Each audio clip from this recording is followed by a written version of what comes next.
Hello everybody, welcome to another Red Tool House short. This short we're going to continue our series about prepper problems. A couple days ago we started a series where we were comparing prepper elements to homesteading elements, choices, ways of handling things. And so we got some good feedback on that, and I want to continue and keep that ball rolling. So this time I want to talk about preppers and homesteaders when it comes to food stores. If you're going to compare maybe a prepper, a hardcore urban prepper attitude of food storage, and a homesteader's idea of food storage, probably two different things. Now again, we know there's elements that are going to overlap, and a lot of homesteaders consider themselves preppers. But let's humor me here and let's run with this. So from a prepper standpoint, what are we talking about? Well, you see these things all the time pop up in my news feeds, pop up on the internet constantly, inviting you to buy food for the end of the world. Buy food, buy it in bulk. You get these big 5-gallon buckets full of dry goods, or a whole pack of MREs, or all this stuff that's packaged, it's freeze dried, it's made to last for 20 plus years, blah, blah, blah, blah, blah. So what are the issues with that? Why do I have a problem with that? Well, the situation I see is when you're relying on somebody to produce that food and send it to you, and you have to inventory it, then you're looking at a finite and a fixed resource. So let's say you spend all this money, because this stuff is not cheap. When you buy that type of food, it's not cheap. So what if you spend, let's say, $3,000 worth of money and you get in a 6-month supply or a year supply's worth of food, and when we have a spaghetti hits the fan incident there, what if it lasts a couple more months longer than you've got a food supply for? You're not going to be able to pick up the phone and call those people and say, hey, can I get another couple months supply of food? You're going to have to inventory based upon what you think the worst case scenario is. Okay, so how's that different from homesteader? Well, a homesteader is not relying on that outside source for their food.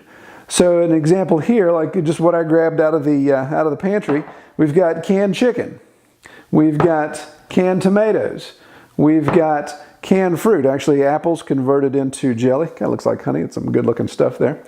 So this obviously was all produced right here, canned right here, packaged right here. So what are some of the other comparisons there that are kind of pros or cons? It's obviously sealed in these containers that keep light out, but they also can't see them. So what happens if you go grab a box and you realize, oh, one of the seals was busted from the factory, and now that stuff's no good. With canned goods, obviously you can see, I can see that my tomatoes, they're not growing anything fuzzy, so the seal's good, my lid's good. Same with the chicken, got a nice layer of fat on top of there, that's in good shape. No mold growing on the apple jelly there.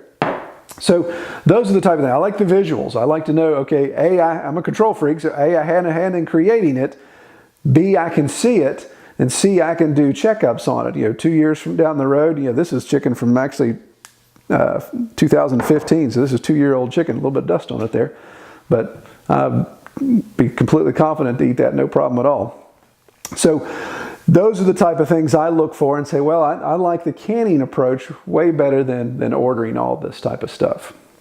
One other element to look at is obviously cost. When you're buying all this packaged food, you could be looking at several dollars to up to $10 per meal, depending on the source and all the controls and packaging that goes into it, the shipping to get it here, and then the cost of storing it in places.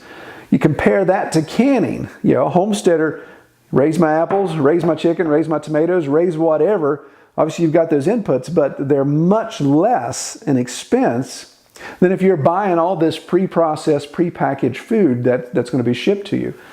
So what's the takeaway from this argument? Well, it just simply is, if you are going to build a food store, build a food storage element, just consider all the factors that go into what are you going to put in there. Are you going to mail order all of these dry goods or all these MREs, all this stuff that's packaged, or are you going to try to produce it yourself? Again, I'm biased. I'm on the homesteading side that says produce it yourself. You know what you're putting in there. You know what you're growing. You know what it's all about. And you even had a hand in packaging it yourself. So you know whether it's going to fail, whether there's issues with that food. And again, it's much easier to replenish. The biggest consumable that you need to replace is lids. So what do? We buy a boatload of lids and just keep a whole bunch of inventory there of lids that will last us a long time. All right, everybody. Well, Really like the comments. Please keep them going below. Let's get this conversation going. Again, not trying to upset anybody or tick anybody off, but just really want to get this discussion going and just see if we can get people thinking about these type of things. Take care.